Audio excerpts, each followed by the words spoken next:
Hello, ladies and gentlemen. It's been a while, but welcome back to the Real with Justice podcast, where I get to the interview podcast, where I talk to a lot of comic creators, sports media, and today a coach. One of my mentors in high school is Coach Stephen Fentz. He's the head coach of New Egypt football in the state of New Jersey. He's also an assistant girls basketball coach at the same school. Former assistant, no, not assistant, just offensive coordinator at my alma mater, Manchester Township High School, where he was also the tennis coach. And he also spent some time at Barnegat High School, one of our rivals, as a assistant football coach there. Today I have him on to talk about the impact of COVID-19 on spring sports, and the possibility of getting back. He's also, as a former tennis coach and a current first-year track coach, talking about how he's handling that as an educator and a coach, and also going into football season, the worst-case scenarios, how would it get started, what's the latest time they could start, how much time do they need to prepare, along with a little bit of his coaching career and how that and what he's learned from it, a little bit about Rutgers and the impact of Schiano, and Disney stuff, which he's a big Disney expert, and a fanatic like I am. So I quiz him a bit at the end, but we also talk about the 50th anniversary. So sit back, stay inside, wash your hands, and enjoy. He is. Swing drive, right center field. The Braves have won it. Elliott starts right, cuts it upfield, touchdown Dallas. They score! And Reed, it's over! Over for the win! Bam! Got it! Darkness! And the Scarlet Knights win it! There is pandemonium in Piscataway! Hello, ladies and gentlemen. Welcome to the We're Young but Justice podcast, episode 11. I am happy to welcome first off, before I get into the accolades, I just want to say he is basically one of my high school mentors, getting me through high school and getting me set up for my career path. And he actually got me into thinking I wanted to be an accounting major for a little bit. But outside of that, he is currently the head coach of New Egypt football in New Jersey, assistant head coach for the New Egypt girls basketball team, and of course, former tennis coach and office coordinator at my alma mater, Manchester Township High School. Stephen Fentz, how you doing, Coach Fentz? I'm doing great. How are you? The accounting comment's quite funny. I don't teach accounting anymore. It kills me. No. I miss it. What, you in business classes still? Yeah, I'm still teaching business. I teach personal finance, which I absolutely love. I teach business law, and I teach marketing. So how is that going? Actually, that's kind of a segue. I'll ease into it, but how is that going for you teaching that nowadays, over the internet? The virtual learning's a little bit of a different challenge. Obviously, not seeing the kids. I'm a big people person. I love seeing my kids every day. I kind of miss that. Not kind of miss it. I absolutely miss it. But it's a transition. We're in spring break right now. They haven't canceled our spring break, which is nice. But we had a couple good weeks. I have a lot of older kids, so the transition isn't so hard. We just got word today that schools will be still in virtual learning until at least May 15th. So it's a little bit of a transition, but I check in with my kids. We do a lot of Google Hangouts, Google Meets. And we have that opportunity to see the kids that way. So it's a good opportunity. You do lose touch with some kids who don't log in as much, or you don't see every day for the full. We do block scheduling, so we don't get to see them for 80 minutes. But it's an adjustment. I miss being in school. I love it.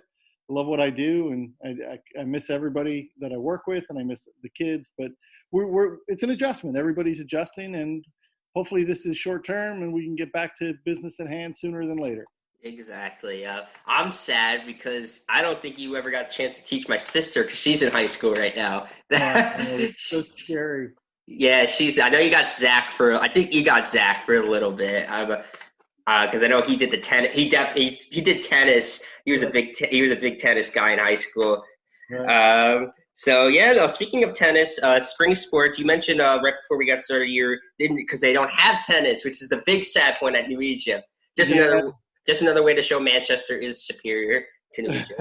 Get that out there, go Hawks. So the funny thing about that is New Egypt is such a small high school. In our school, we have about 90 to 95 kids per grade level. So we're dealing with about 400 to 450 kids in our school.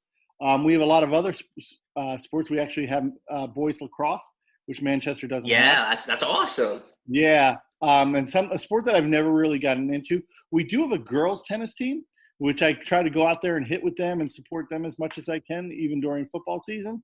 But there is no guys tennis team. I've talked about it with Mr. North, who's our superintendent, about eventually getting a boys tennis team. But really, I don't want to take away from other sports right now. I don't want to take away from lacrosse. We do not have volleyball, but we have a very good baseball team and we have a golf team. So when numbers are so low, you don't want to, if you draw kids from other sports, it affects all the other sports. So eventually that would be good to get into. We do have the courts, we do have the facilities. And I think we could get the numbers to play. You only need 7 to have a varsity team, but eventually. But in the meantime, I'm actually assisting for my first year ever. I'm coaching with Mr. Palumbo. I'm coaching boys track and girls track, which we actually have 60 kids on the roster, which is pretty cool. That's cool. Yeah, so that's an adjustment. It's my first year. Actually, I've only been doing it a week before they went ahead and canceled school or canceled classes. So I don't know too much about it. I'm just getting started, and I got some good mentors in front of me. But it's fun. It's fun. It's different. So yeah, that's great. Getting started in something new. So I guess you could take this as obviously because you've had a lot of head coaching experience as a tennis coach in the spring. And, Right. Of course, just being a head coach in general.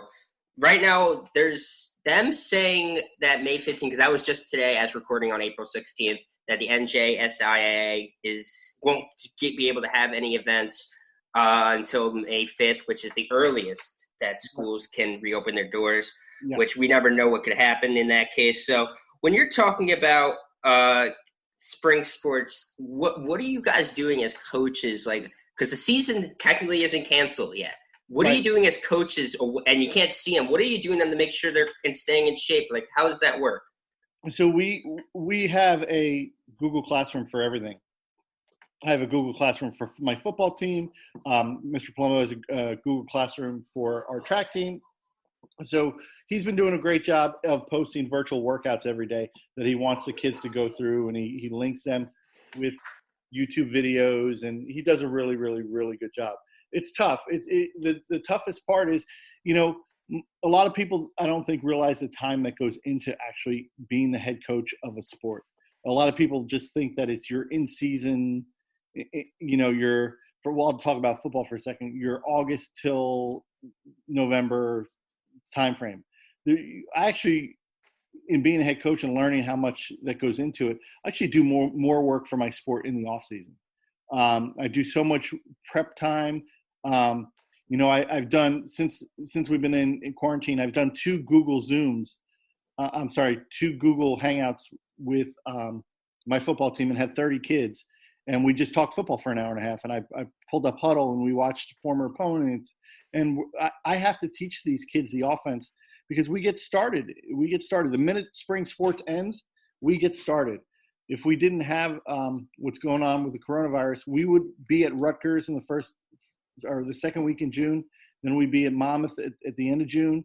And we go right through. It's a June through December. If you're doing it right, it's a June through December commitment. So, and I'm just talking football because obviously that's my main sport, but every coach is coaching all year long. And that's what it's become. It's really has changed since my time in coaching. I'm going into my 22nd season, I believe, of coaching high school. Congratulations. It's a long time, yeah. Yeah, my hair's not going gray. It's just going away. Well, to be fair, I've been out of high school for 4 years, and during it, I never saw you have that much hair, so don't feel too bad. Well, that's for a reason. But yeah, I mean, just time flies. It just goes so fast. And, my kids are getting older, and it's become a little bit tougher as a coach. My daughter is going to be a senior next year. Wow, it has been a while. Oh, man. Yeah, she's a 3-year volleyball player and a 3-year basketball player. So, I also coach girls basketball, so it's a little bit, it's hectic. It's really hectic on the family. Brady plays middle school football and middle school basketball. Liam, who's 9, going to be 10, plays flag football all year and plays basketball. So it's just crazy. The amount of time the coaches spend, and the commitment that it involves is crazy. And getting back to your question, what we really do is, right now we're doing is the most we can to have daily interaction with kids that are on our team or in our classes to provide the support. Nobody's ever gone through this, so you don't know how people are handling it. So we try to have daily meet and greets. You can't meet with everybody every day, but you reach out and you provide the support that you can. Well, that's great. That's the best part about, like, the lower you go in sports, when I mean, like, lower, like, education, like going from obviously not education, but down to college, down to high school, the more interactive it is, right, and the more impact you have as a coach on your kids. So yeah, you're with them a lot. And that's like, I guess the hard part about missing out, obviously not having in classes anymore. I know you mentioned how much like that kind of ruins your day, just not being able to see everybody. And I know that must suck as a teacher and also as a coach. You live off of helping kids succeed. Yeah, that's what we do. I mean, if you're getting into the education, you gain more by seeing where your kids wind up. And, the fact that, like you said, you graduated 4 years ago, we still keep in touch and we're doing this. And that's our reward. We're never going to be multimillionaires, and we do what we do because if you're doing it the right way, you thrive on where your kids have gone and the success that your kids have, and the fact that you keep in touch with kids, and that's what it's about. And you even do such a good job that you convince someone to take almost a full semester as an accounting major. Well, I apologize for that. I told when I taught accounting, I told everybody when they came in, you're either going to be really good at it or you're going to hate it.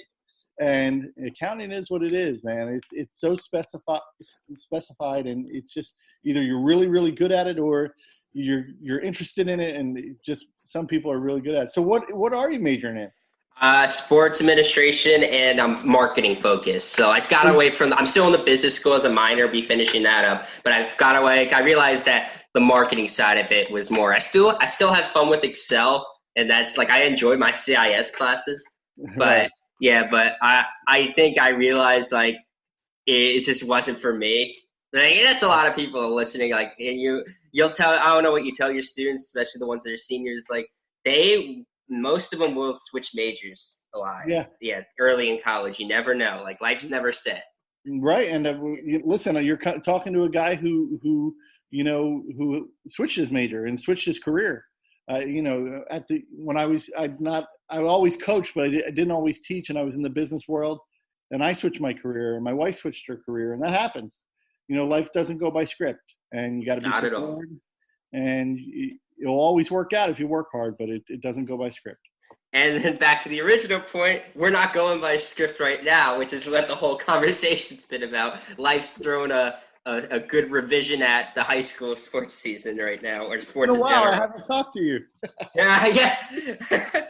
So obviously, or I don't know how it would be, I'm just assuming you guys can't go right back to meets or matches or anything. Like, what buffer period, like in the best case scenario, you guys go back to school May 15th. What kind of buffer period do you think, like, you as coaches would need to make sure your kids will be ready to play and compete? So just like any sport in the state of New Jersey, there would be a 6-day, I believe from what I've read from the NJSIAA, there would be a 6-day acclimatization period, and then we would go right into the season.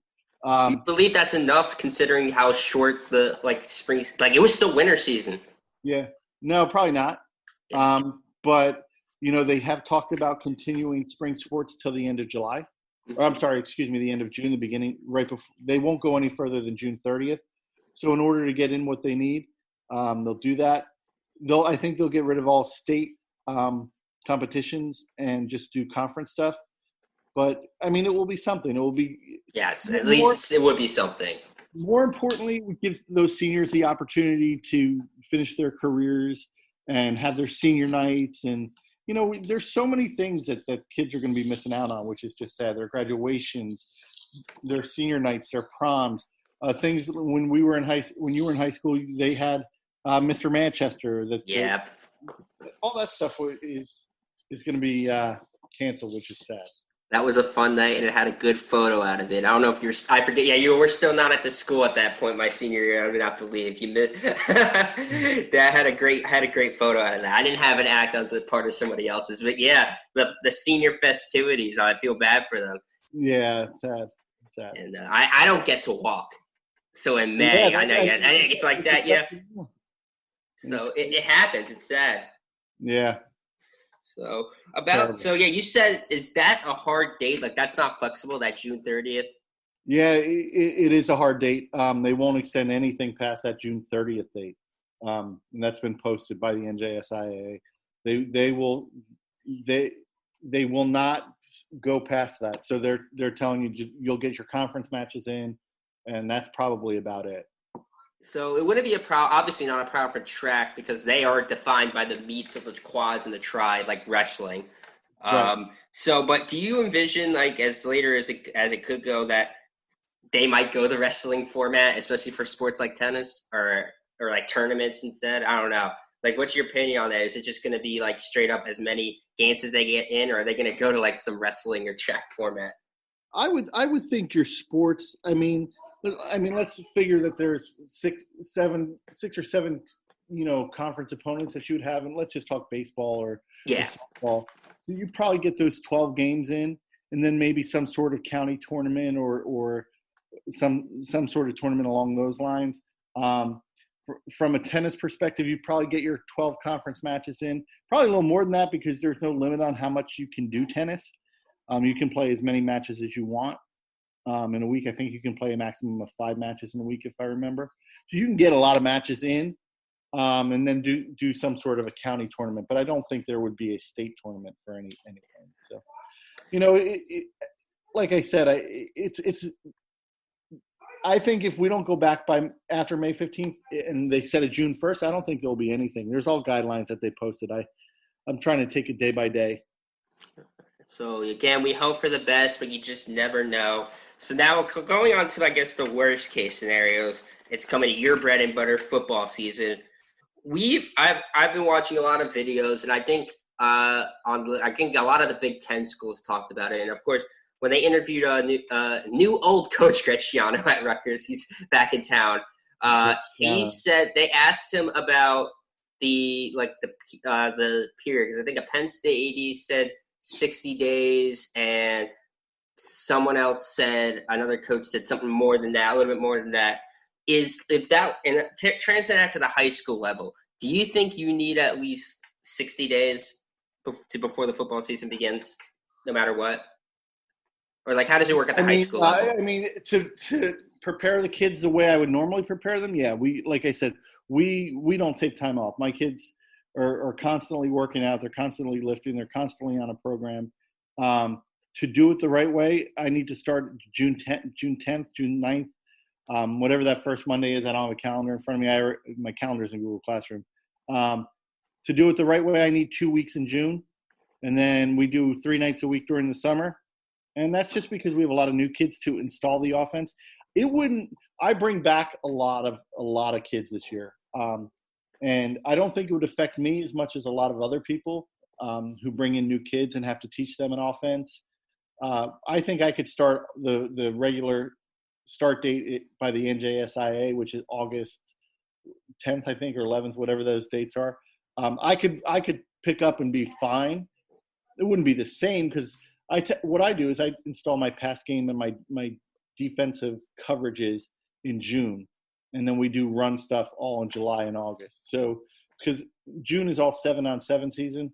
We go to Rutgers, we go to Monmouth, we do all that stuff. So we install the pass game in June, and then July and August is all run stuff and special team stuff. So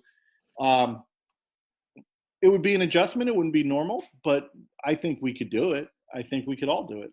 It would affect me less than most people, because I return 8 offensive guys and 9 defensive guys. So we bring back. We were very young last year, so I think we could do it.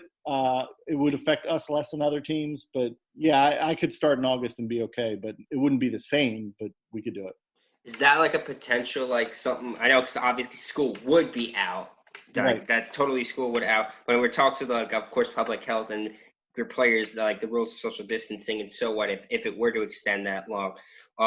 What like could you envision just because of how football works as a preparation sport, like you guys starting like at a mid-September, late September, just because like you can't, there's not enough time that you need that certain amount of time. Yeah, I mean, when I said I could do it, pushing it back to like an August 10th start, I would need about a month. I would need about a good 3 to 4 weeks to really be ready for a competition aspect to compete against other teams. So for the season to open up and say, okay, September 15th is your first date. You have 6 days to get ready for your first opponent. That wouldn't work in football. You need that preparation time. It's not like a tennis where you had 6 days and you could go, or a baseball where you had 6 days you can go. Football is so different. I would need at least 3 weeks to get going. It's a beast. Like there's nothing to compare it to. Like you just have, there's like you're ready or you're not. Like it. I don't think, there's not a sport you can compare it to, right? There's no way, there's no comparison of preparation in terms of any other sport, whether it be basketball, baseball, volleyball, name it, high school sport. No sport needs its time to prepare like football. Am I correct on that? Yeah, especially at the lower levels, the Group 1, Group 2 level, where you don't have a lot of, you have a lot of multi-sport athletes. So you have basketball players playing football. And, at New Egypt, we have a lot of players that play 3 sports, which is great, but they're not specialized football players. Where in other schools, bigger schools, you have players that are just, you have your extraordinary athletes that play 3 sports and they can do it. But you have other kids that just play that one sport and they train all year to do that. Well, I don't have that. And most small schools don't have that. They have those kids that are playing 3 sports. So, we would have to probably tone down what we did. But there's a lot of skills that you have to teach in a short period of time. The correct way to tackle, the correct way to have your head up, blocking techniques, all things that are foreign to a lot of kids. A lot of kids don't do that on a daily basis. So it's not like going out and shooting a basketball that you can go do in your driveway or going to a tennis court and serving 100 times. Can't do that. So it's an adjustment. Football's unlike any other sport. It's so different. It's looking like it's just going to be a wide open season because of that. Like no matter what. And you're talking because of also the way they lost, and you're talking about the 3 sports, they lost a lot of their conditioning seasons, whether it be a track or simply even baseball. They're not playing that much. So that also will somehow impact their condition going into September. It's just going to be as wide open as you can ever see it. Am I correct? 100%. It's those kids that stay disciplined that really, really go a long way to having you be successful. I have a great group of kids that without me having to bug them, they go out and they work hard. They do well in school.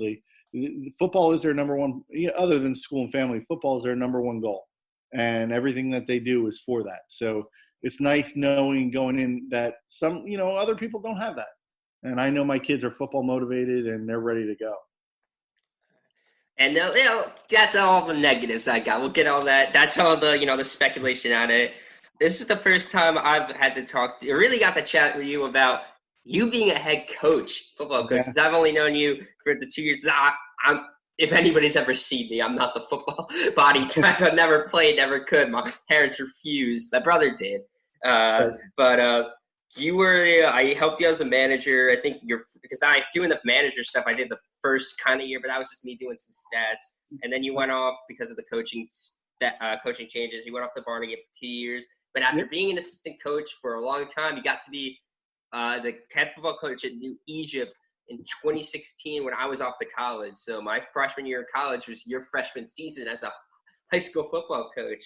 Right. So you're going into your fifth. So we have 5 year anniversary, basically 5th season, not 5 years. So what have you, like, going into your 5th season, like, would you say it's like been a long way, because you've probably learned more in the 5 years as a head coach than the decade or so, 15 years as an assistant coach. So like, tell me about that. Yeah, so these are great questions. So yeah, when I moved on from Manchester and I coached for Manchester for 15 years, I was very fortunate to have some great head coaches. And a lot of times we view greatness on success, and other times we really take a look and see what some head coaches really accomplished, and the quality of the character and the kids that have graduated their programs. I like to look back at my Manchester days and think of kids like Joe Johnson, who's now an attorney, and I think like kids like Dan Castles, who's the business administrator for a school district up north. He used to be at Keensburg. I think he's way up north. That's what we view success as. I had great head coaches like Doug Covert and Rob Panicu, who's now the athletic director at Jackson, and Gerard O'Donnell, who's still coaching at Jackson Liberty. These guys kind of laid the foundation of who I was as who I was going to be as a head coach. And I took philosophies from all of them, and some things I liked and some things I didn't like. And I took from all of them. Then I went to and coached with Rob Davis, and Rob Davis is, a great coach at Barnegat, and he is a great marketer for his kids. He gets a lot of kids into college, and we went on, the first year I went to Barnegat, we had a great run and we won our division, which was awesome. But I knew that moving on from Manchester, my goal when I left Manchester was to take the fastest path to become a head coach. And I did that. And I stayed 2 years at Barnegat and still have a great relationship with everybody at Barnegat. And I moved on to New Egypt. And New Egypt was a great opportunity for me. It was a small school. When I went and interviewed, I just thought it was a courtesy interview, and you just go into seeing if I could get it. And I got it. And I had great administration there. And we went on and we won. We actually won our division our first year. First year as a head coach, we actually won. That was awesome. I remember that. I was so happy. Some great memories. The next year, we had a tough loss that cost us the division, and we went 7-3. I had some great classes when I got there, and then we went through a rebuilding time. After that, 2 years ago, we went 4-6, but we had heavy losses in graduation. In Group 1 football, it's extremely tough to always be competitive because, you'll have a good class and then you'll have a bad class because our senior class that just graduated, we went 3-6 this year. We started, I think, six sophomores. And the year before that, we started 4 freshmen. So we're building it for the next couple of years. But we only graduated this past year 4 seniors. And of those 4 seniors, 3 were only with me the entire ride. So I had when I came in, they were freshmen, and there were 3 of them, and we left with 4 seniors. So that's kind of crazy to think about from a football aspect that you have only that many kids. But we have a very bright future, very, very bright future. I'm very excited for the next 2 years. Everything we did in this past season was to prepare for these next 2 years. So I'm very, very excited for that. But Manchester gave me my base. They did some great things. I have learned a whole bunch. Like I said, I took from every head coach that I went with, and I took what I liked and ignored what I didn't, and brought that to my coaching style. And I had some great assistant coaches, had some really great assistant coaches in New Egypt, and let them coach. That's the biggest thing is let them be who they are and help them. Coach O'Donnell always said to me, my best job is to coach the coaches and let you coach the kids, and we get better from there. And I took that to heart when he told that to me, and I let my coaches coach, and they do a great job. And I'm never going to hire a coach who's not invested in the kids and the program more than themselves. But, I want my coaches to grow as well. It's pretty cool. And it's awesome to see that you're in just to see you as a head coach. I know we all wanted it, and we're just happy. I'm sad it's not at Manchester just because that's the alma mater. Right. And but just to see you succeed is awesome. So this might be an unfair question. You can point it out. So a lot of years at Manchester, and in terms of the football landscape, Manchester is not the talent-rich in terms of Ocean and Monmouth County, the Shore Conference. spent a lot of time there, and then you went to Barnegat for a lesser time, 2 years. And that is the talent rich, like that's the football, like that's just they expect to win, and that's the winners, like that's the top one of the top programs of B South and perennial. Ever since they started in 2006, they were winners. Right. Again, it's not a fair question. Like they were able to get more talent. So you've been in both situations. Like, what is the biggest, I guess, lessons? Because obviously New Egypt is smaller, so obviously a lot of lessons from coaching Manchester kids, but also Barnegat kids where they are a little bit more higher expectations. So tell me a little bit about that. I know that's kind of a little difficult and unfair, a little bit, but can you tell me a little about that? The funny thing is, when I played high school football way back when, my dad always said, you can't tell me that the kids from Lacey are any different than the kids from Manchester, who are any different from the kids from Central, and to a point that's true. The biggest thing is laying the groundwork for success. And that's getting kids to buy into you, and that's getting kids to buy into a bigger goal than themselves. And I don't think that's a Manchester thing. I don't think it's a New Egypt thing. I don't think it's a Barnegat thing. I think it's a belief thing. I think the biggest thing that you have is if kids want to play for you, and if kids understand what they're playing for and what the goal is, then you're going to be successful. And if they understand that they're working for one goal, we have a lot of kids in New Egypt that come from different areas of New Egypt. New Egypt's kind of like Manchester, where it's diverse a little bit in different ways. But we had to sing last year. Our saying was OCG, which is one common goal. I don't care what your grades are. Well, I do, but obviously. But I don't care if you're valedictorian. Right. That's my point. But my point is I don't care where you come from, what your background is. When you put on the pads and when you step in, we have a nice field house. And when you step in the field house, we have this thing. It's called OCG, one common goal. What are you doing to help everybody? What are you doing to help the program? And I think, when you have kids that believe and buy in, whether you're at Manchester, New Egypt, I don't care what school you're at. Obviously, there are some schools that have geographical advantages and have the opportunity to recruit. Schools like Donovan now, who they recruit. I don't care what anybody says to you; they won't tell you they recruit, but they do. Any Catholic school does, or private school does. But when you have kids that believe in a common goal and kids that want to play for their teammates and they want to play for you and they believe in you and they trust you. And, my biggest thing is the wins and losses are going to come. And I'm as competitive as they come.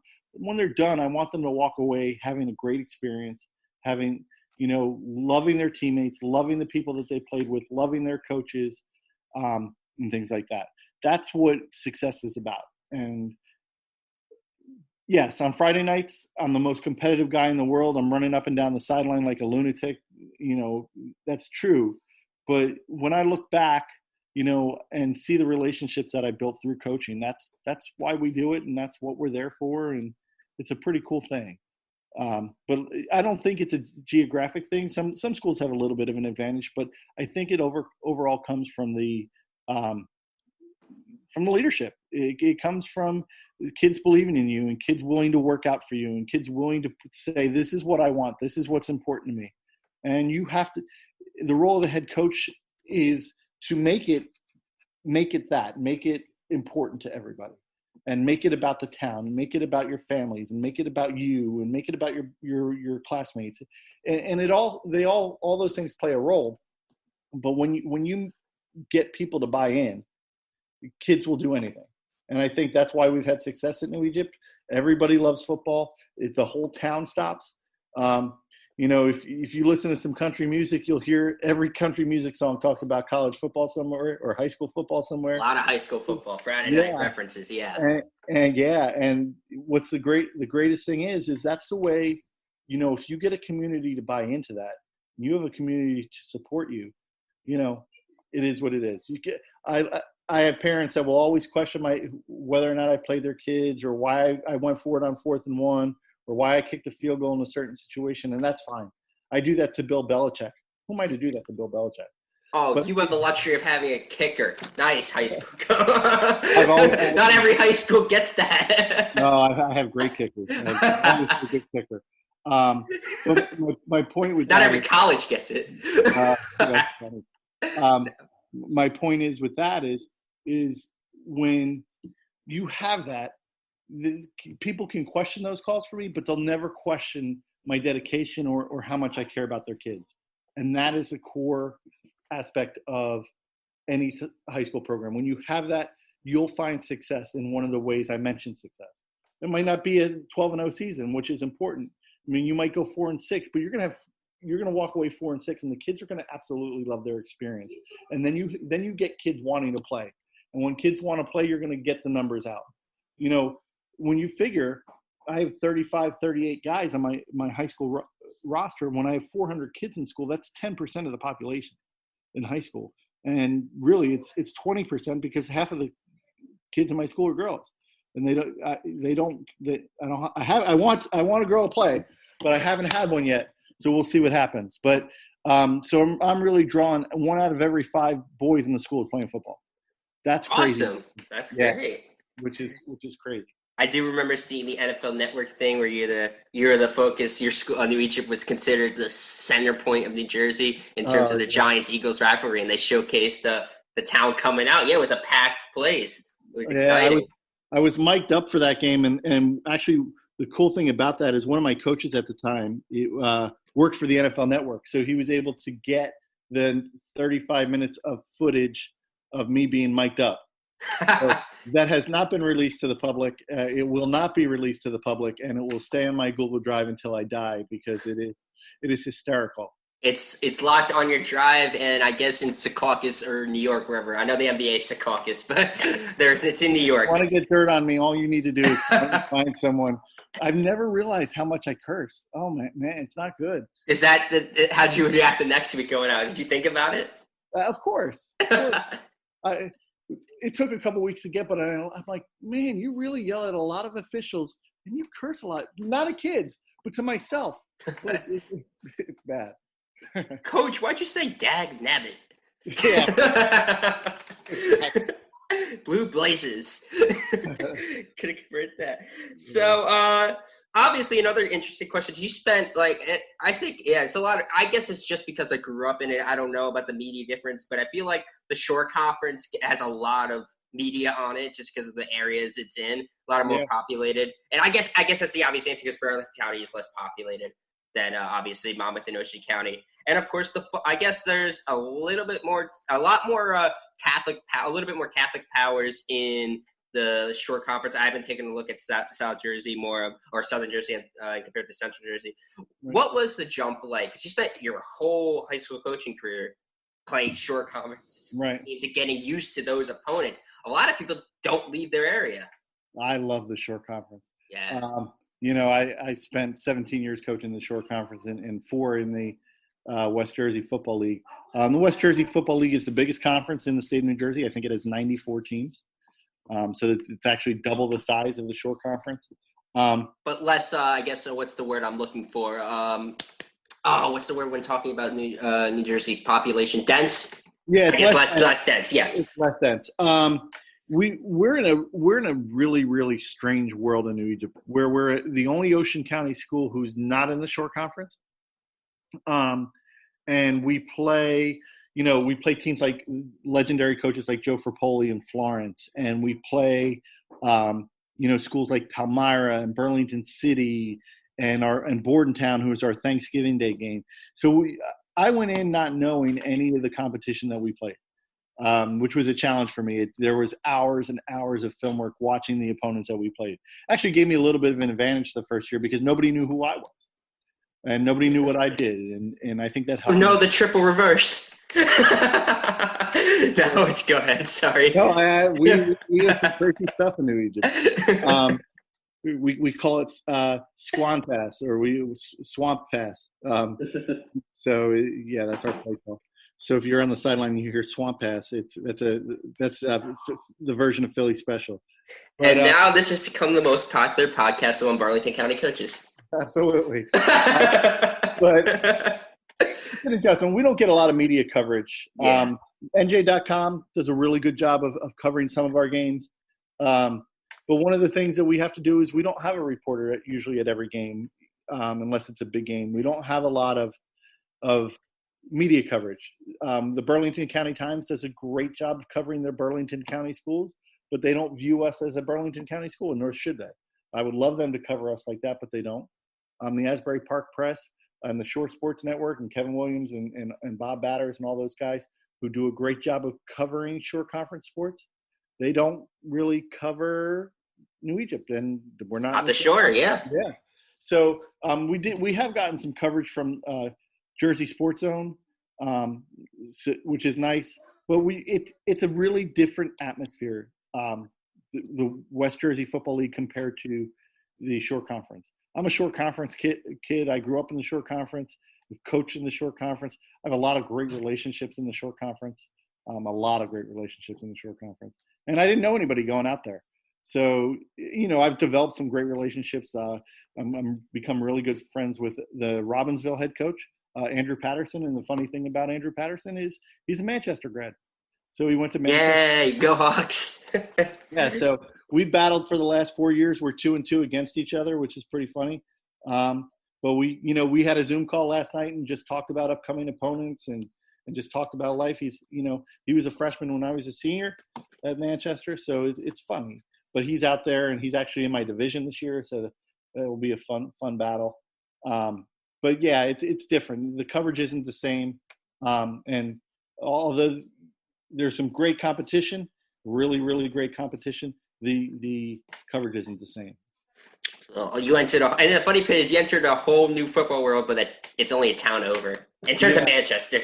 Really? But like when you're talking about it's Ocean County, you got to think about this for anybody that doesn't have context of it. I lived out in Whiting, which is the furthest way you can get to go to Manchester, which is on the border of New Egypt. Right. But it took us a while to get from bus out there to Manchester. So can you think about yes, if they were in the Shore Conference, who's the closest school and how long would it get there? Yeah, man. So it's a weird new situation for New Egypt. They're Ocean County, but they're not close to any Ocean County schools. That's correct. Yeah. Right. All right, and the final other football question, it's the cheat media pop question that I guess everybody got in the beginning, since it was a topic when it happened. You are a New Jersey high school football coach. Greg Schiano being back at Rutgers. Everybody talked about the high school coaches' impact on it and their thoughts on the process, and that everybody was questioned about it. Tell me a little bit, because you were an assistant coach during the first Schiano reign. Tell me what that means for, I guess, even your New Egypt kids, or just New Jersey in general, like South Jersey too, in regards to the New Jersey as a whole, in regards to Greg Schiano being back at Rutgers. I think it's just great. Kind of like I talked about at high school, when your players and your community and your state believes in a head coach, it kind of builds the program. Every coach, for the most part, is going to know X's and O's and going to have their schemes. But Rutgers' problem has been getting kids. And Greg Schiano, since he's been there, has started to get kids, and it's a big deal. Rutgers does a great job. I mean, a great job. They have a high school coordinator named Rick Mantz. I have heard that name, yes. Yeah, he's phenomenal. And my biggest concern was when Schiano came on is he going to keep he's going to keep Rick Mantz on. And he did. And Rick Mantz, this is how good he is. At 6:30 prior to a 7 o'clock game, he'll send a text to you saying, "Good luck, coach." And that usually that Friday night, if you win, he'll send you a text, "Congrats, coach, great win." He'll wish you a happy birthday. Like, this is a guy who just gets high school sports and does a great job recruiting. What's nice is I have a couple kids who I think can be pretty good college players. I don't know that they can play at Rutgers, but for me, I'm a high school coach. I don't know what level they can go at. So I'll send him film and I'll say, "Hey, tell me where this kid projects," and he'll look at it and he'll be honest with me. So that's a great resource to have. And the New Jersey high school coaches believe in Greg Schiano, and we want the problem at Rutgers. And I've had one of my guys on my staff, my defensive coordinator for a few years, actually was a Rutgers player. He was Paul Carazola, played tight end for Rutgers, came in, coached O-line, and was my D coordinator and did a phenomenal job. Great guy.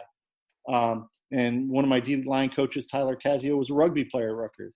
And, of course, Manchester had, their Hall of Fame athlete Kevin Malice come through and play on that great team with Greg Schiano. So Rutgers is really, really, really important to the state of New Jersey, and from a football aspect. They've become the joke since unfortunately have gone to the Big Ten. But I think this gives them a legitimate shot. I'm not going to go out and predict that they're going to win the national championship, but they're going to be competitive in every game, and they're going to be well coached, and people are going to start to notice again. I was lucky enough to go to sorry to bring this up, the Rutgers Louisville Germany. Oh, I'm converted now. I worked there last summer. I'm a Rutgers. I'm big on Rutgers now. But yes, we know about the game. You went. I forgot you told me you went to that one. I charged the field.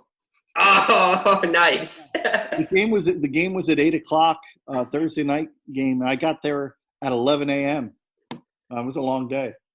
I've had the great experience.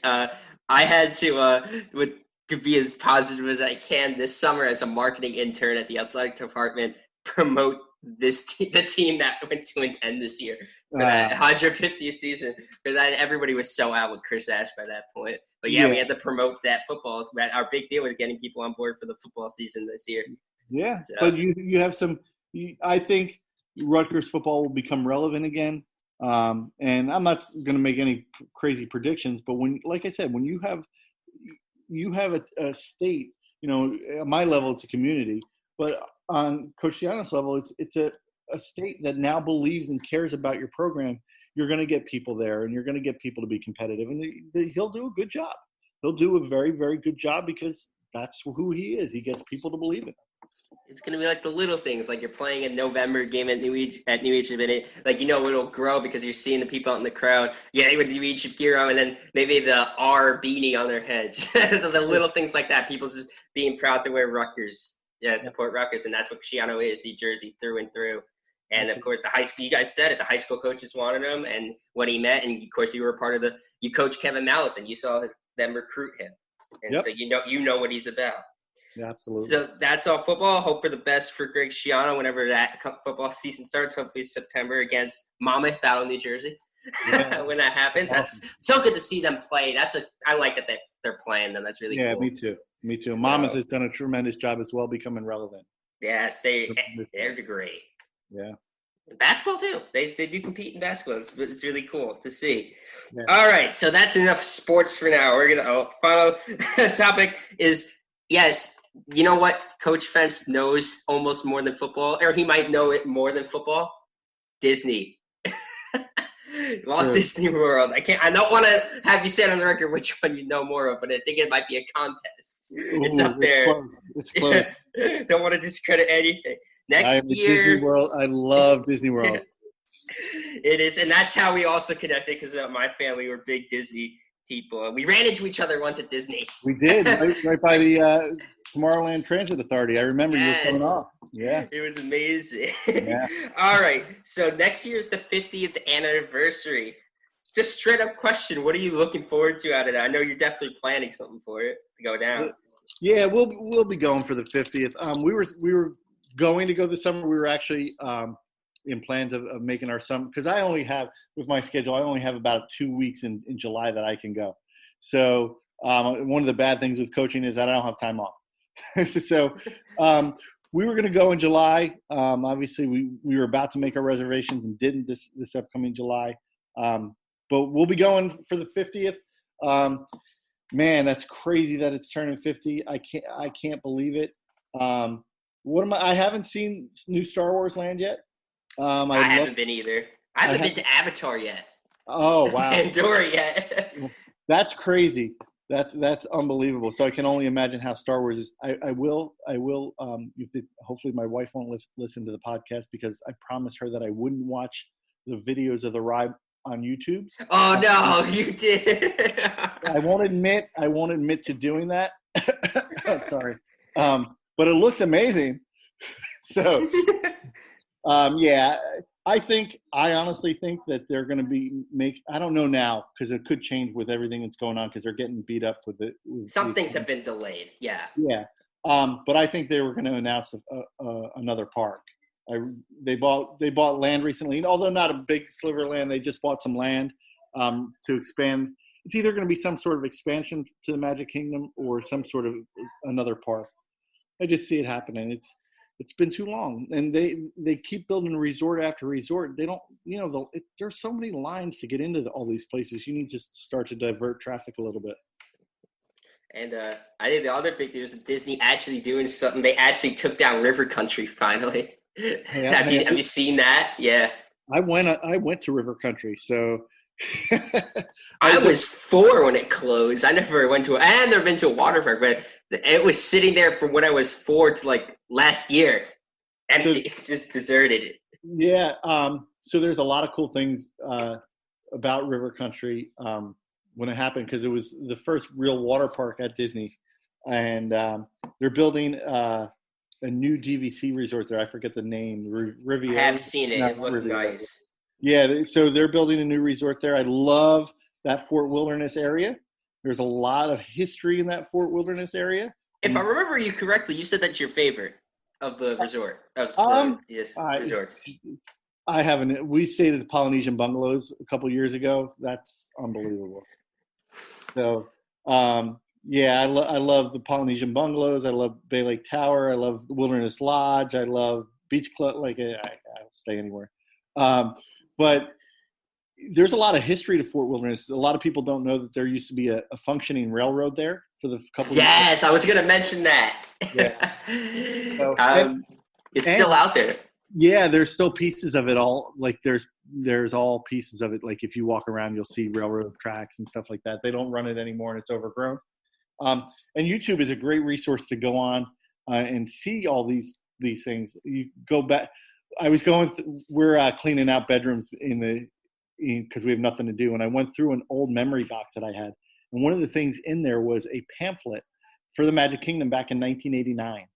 And a pamphlet for Discovery Island back in 1989. That's another relic. Yeah. So it's crazy to think the changes that have gone through Disney World.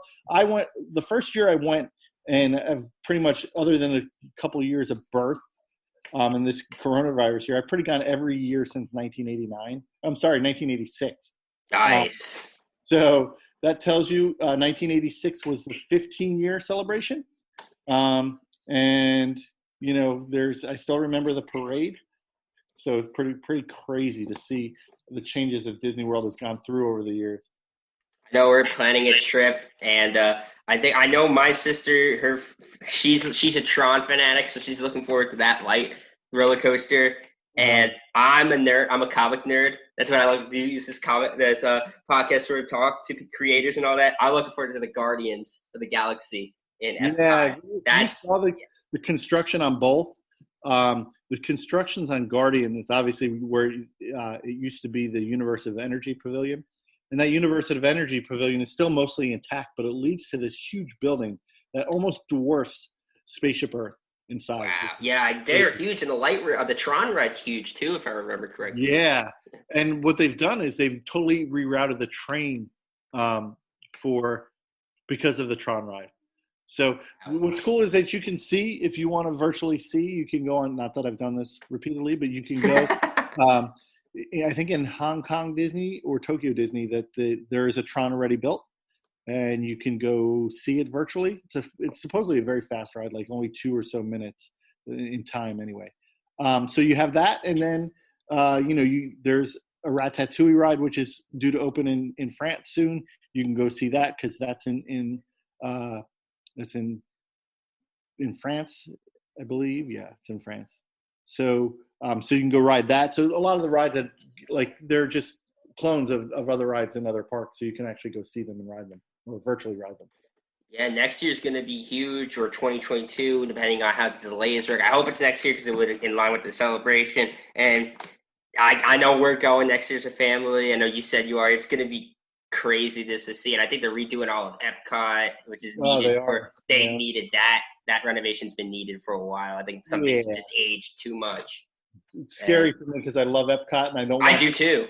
I don't want them to mess it up because it was time for a change. It was, but I would say time has messed it up. Like even Journey to Imagination's like a husk of itself, and Mission Space isn't as good. I never did Horizons, but Mission Space is not as well loved as Horizons was, and that needs to redo because that has like 2004 technology on it. Horizons was absolutely my favorite ride ever. I remember the World of Motion, which is now Test Track. That was like that is a success. Like that was one of the Epcots, like one of the things at Epcot where they changed it, and it was awesome. Like I never did World of Motion, too young for me, or maybe I do, but I don't remember. But Test Track, and they kept making it better with more renovations. They're doing a huge Spaceship Earth renovation, it's going to be down for like over a year. So that's kind of crazy. Have they announced a narrator for that? They have not. Who's your wish list? Like, who's your top one that we haven't gotten yet? I would love to see James Earl Jones, maybe. Yeah, they love the British people for it. Yeah, I've gone through, it was Walter Cronkite for a little bit. It was Jeremy Irons. I remember because that was like coinciding with when he recorded Lion King. Yes, and then they did Judi Dench. And so that's kind of my history. I go back to Walter Cronkite. I think there was someone before Walter Cronkite even. Really? I think so. That don't quote me on that, but I remember Walter Cronkite. I do remember Judi Dench because that was the most recent one. So yeah, Epcot. I hope Epcot gets everything good, and of course Hollywood Studios. They're going under a lot. Yep. And they had 2 rides basically at the moment while they're redoing everything. I know of at least 2 former students who I go see every time I'm down there, which is pretty cool. Awesome. Caitlin Kettman is working down there, and Chris Leitz is working down there. Awesome. And every time we go down, we at least meet up for an afternoon or a lunch or something like that. So that's pretty cool to do. It's pretty cool to see former students down there being successful, and that's a big part of who I am. I grew up down there. That was my vacation spot. My kids love it. My daughter is going on her senior trip there. Awesome. So that's exciting. And it's just a place that we absolutely adore. And we go down and everybody loves it. It's home. That's my childhood too, memories. We love talking to everybody. All right, so we're going to end this. And the thing I didn't tell you because I didn't want to give you time to prepare, I have pulled up the title of the article is Even Walt Disney Experts Will Need a Little Magic to Get Through This Quiz. Oh, no. I'm picking 5 of these there's some ones that I know you will get, but I'm going to try to find something that's not too ridiculous or that too easy for you. Okay, like there's one that said, one of them is so easy. It's like, what band was original? Oh, that might be wrong. I'm not going to say that, but I'm not going to use it. I thought it was easy. All right. So let me preface this with saying that one day I challenged my business law class to do this to me. Really? Yeah, it was after a test, and we had like 20 minutes to kill, and they knew I loved Disney. And I said, okay, go ahead, try to challenge me. And I gave them extra credit points if they could stump me. And I only got stumped on one question, which was a trick question, but I forget what it was. All right. As long as they made it up, I hope it's not this article. Nope. All right. 5 quick ones before we let you go. I'm going to pull Disney or Disney World? Disney World, like all 4 parks. I think there might be I'll avoid water park questions if they are. I'm just picking 5 out of the 20. Okay. All right. Ooh. I'm trying to think of something that's not ridiculous. You know what? Since you brag about it, I'm going to ask because I don't know this one. Okay. And then it's a multiple choice, so I'll give you all the answers. Okay. Or do you not want the answers? Let's see if we can do it without the answers first. Okay. In the Haunted Mansion stretching portrait room, what is Tightrope Girl standing above? Alligators. An alligator? Final answer? All right. You're correct. All right. See, I would never have gotten this, so we're I have the poster in my Xbox room. Oh, nice. Yes. All right. All right. What is the name of the 2-minute show that plays every night as the park is closing to bid guests goodnight? I'm guessing they mean Magic Kingdom. I believe it's called the Kiss Goodnight, and they do a little show at the castle. Kiss Goodnight is correct. 2 for 2. Remember, this is for people listening. They said the experts will get this wrong, so he's 2 for 2 already. All right. How much was it admission to Magic Kingdom on opening day in 1971? I need the multiple choice. All right. So we got $5.75, $1, $10.50, and $3.50. So let me preface this by saying I was born in 1975. So obviously He's making excuses already. I did not see this. So this is going to be a pure guess. I'm going to go with $1.75. Oh, you mean $5.75?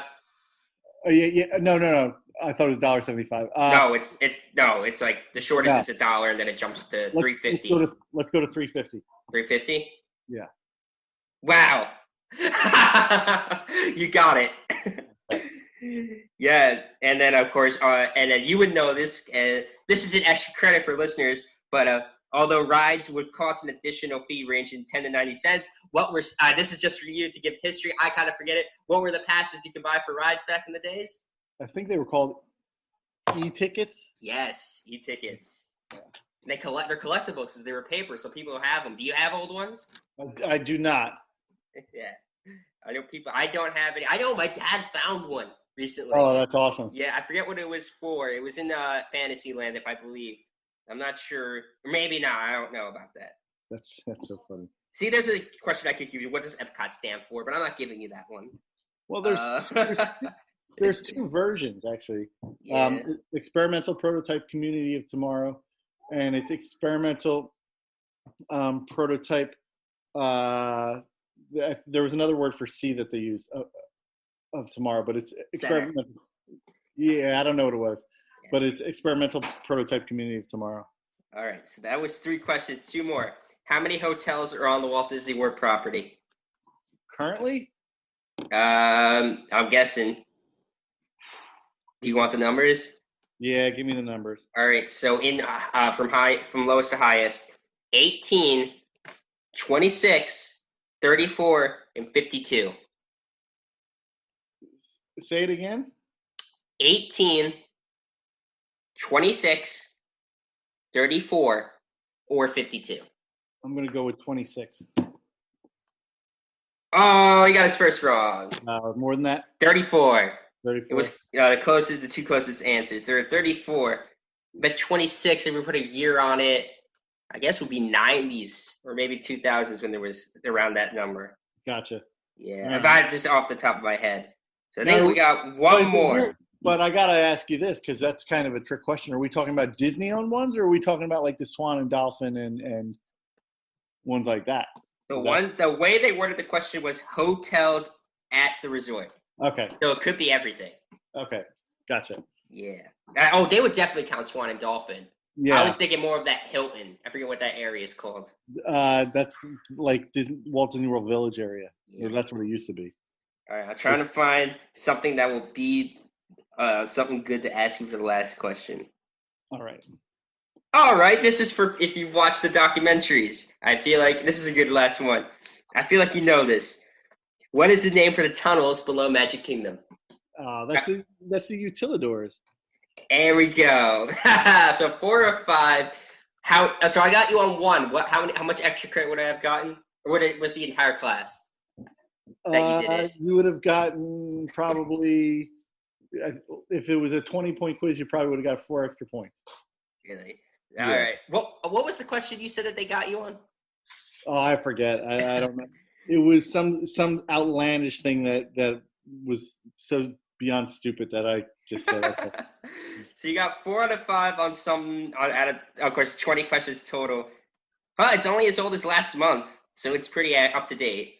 Cool. So I'll take 4 out of 5. 4 out of 5 that the experts would need a little magic, and you had a lot of magic. Yes, thank you. You have a lot of magic. All right. Well, thank you again, Coach, for taking the time. I know he's got to get up probably to talk to more students after this, because I know you told me that, and I think we're making good time. And thank you again.